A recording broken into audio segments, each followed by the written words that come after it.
Hey everybody, Jeff Scott here, back with you for our third installment. I need to quit saying that. It is February 27th this week in Regenerative News. I just got back. I'm going to give you a quick movie review. Just got back from seeing Uncharted, starring Tom Holland and Mark Wahlberg. Pretty entertaining. So I think I only paid $7 a ticket.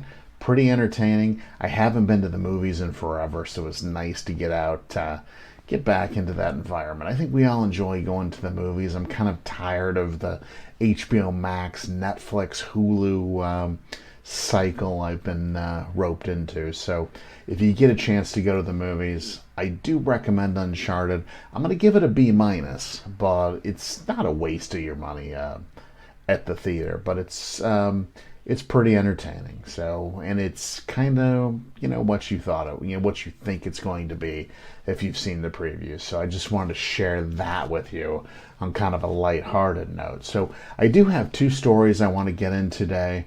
I'm not going to spend a lot of time in either of them. The first one is dear to me because it's Kansas, right? And I've spent a lot of time in Kansas. I have family in Kansas. Worked for a lot of years and lived for a lot of years in Kansas. And Kansas is proposing to give $500,000 in research grants to study the impact of stem cells in treating late-stage COVID patients. And what's weird about this is that all the researchers are saying, no, we don't want it. We don't want it. We don't think it's necessary. We don't think there's a need for it.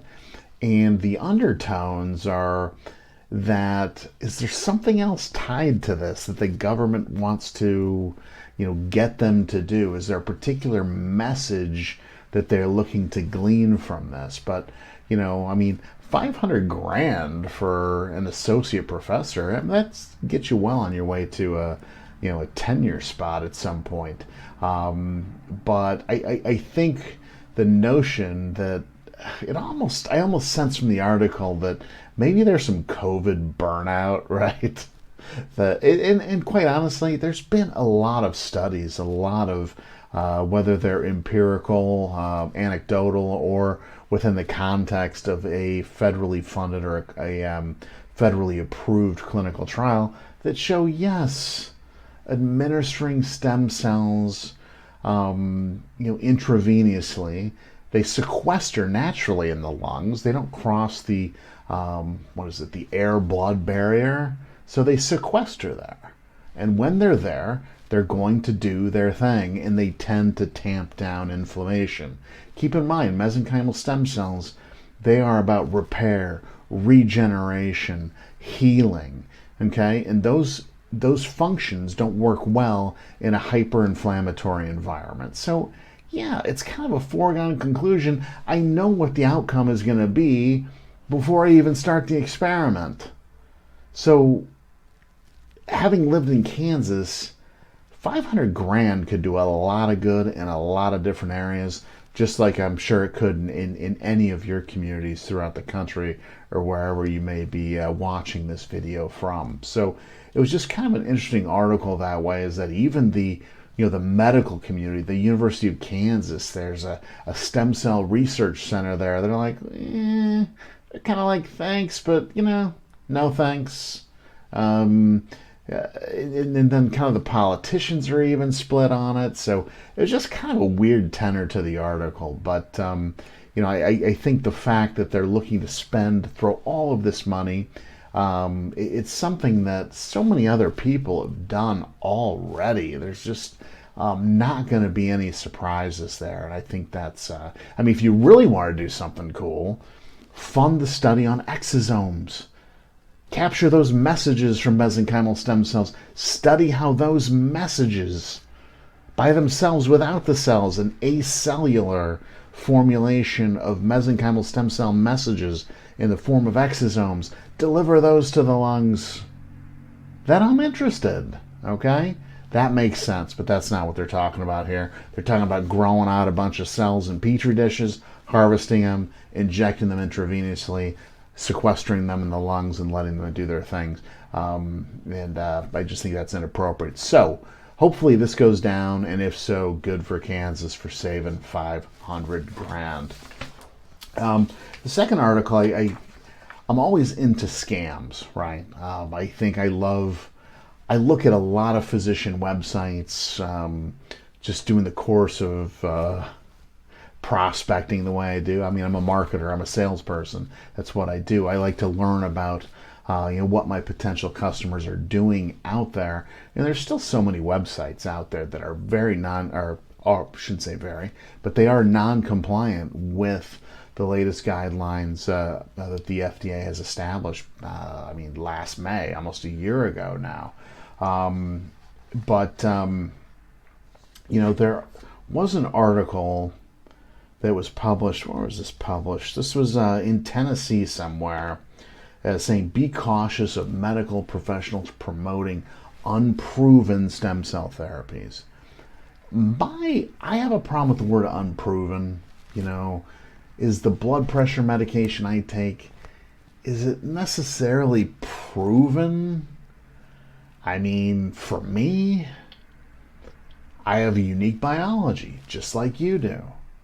When you're talking about healing biology or treating pathobiology with biology, there's going to be some differences. It's going to be really difficult to say, oh, well, you can't use stem cells, or you can't use exosomes, or you can't use Wharton's jelly until they're proven?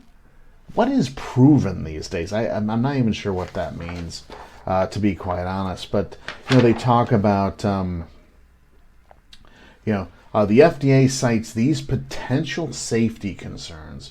Administration site reactions, okay? Well, that can happen. I mean, have you ever had an IV before and received any type of calcium or phosphate type of drip, in the ER? It kind of burns a little bit and you get a little bit of reaction. Okay, that could happen, but is that a function of an unproven stem cell product? No, clearly not. Second, the ability of cells to move from placement sites and change into inappropriate cell types or multiply. Okay, that's a legitimate question to a point. How do I localize cells? Let's say I'm doing a knee injection, right? Let's say there is a patient that has osteoarthritis, for example, and they decide to get a compliant, even autologous from their own hip, their own femur, injection of their own stem cells. They're just moving it from one part of their body to another. How do you localize those stem cells? How do you keep them from migrating? Okay, that's kind of an interesting question. And that's kind of a drug delivery question. And there's probably a number of different scaffolds you can use to administer those cells to keep them somewhat localized in a relatively highly aqueous type of environment where there could be a lot of washout of those cells out of the site where they're intended to exert their positive influence. Now, the second half of that, this changing into inappropriate cell types,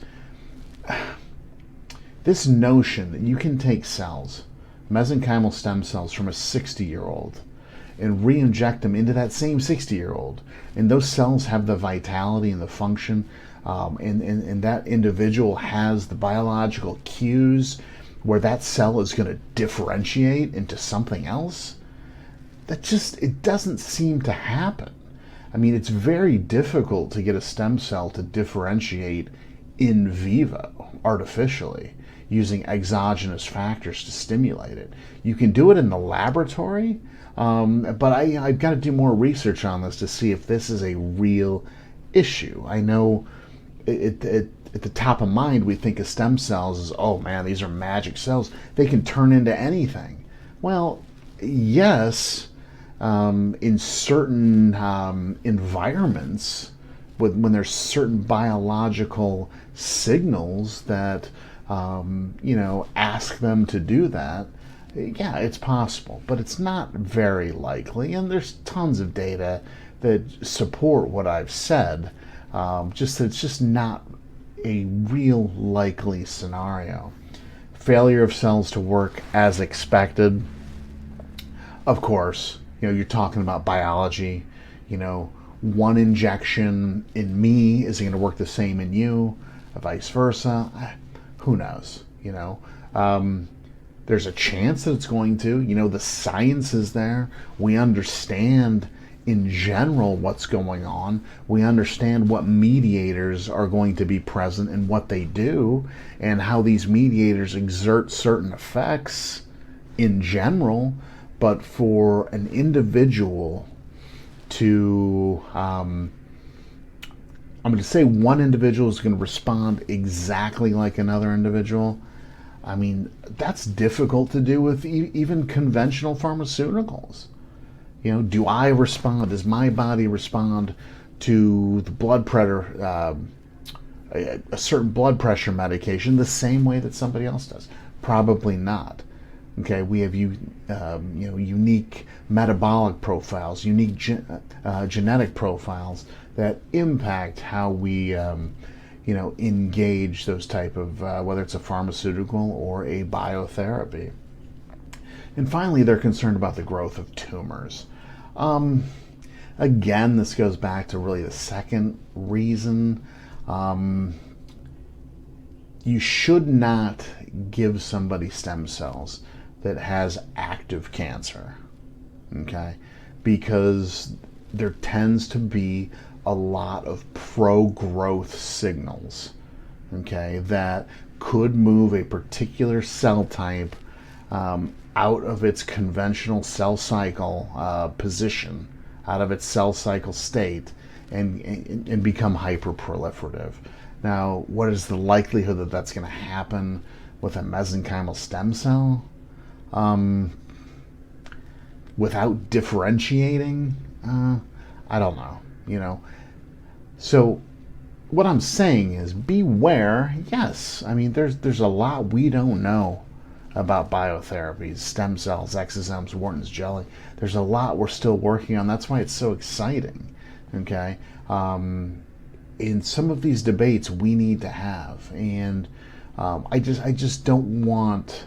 I feel that when it comes to biomedicine and regenerative medicine, we tend to poo-poo everything, okay? Instead of giving it the promise that it's due, and I think that this type of article really slants the playing field and really puts a negative spin on what regenerative therapies can be and how they can help potentially, along with our physicians, can potentially help many patients here throughout the United States. So I'm going to wind up with that. I'm going to get off my soapbox. I know that was kind of, hopefully that wasn't too preachy. And like I said, I'm not right about everything. There are a lot of things I don't know, and that's why I love what I do, because I get to study this stuff every single day, studying biochemistry and cell biology, and how they impact regenerative medicine, yada, yada, yada. So thanks for watching. I appreciate it. We'll catch you soon. Stay regenerative, my friends.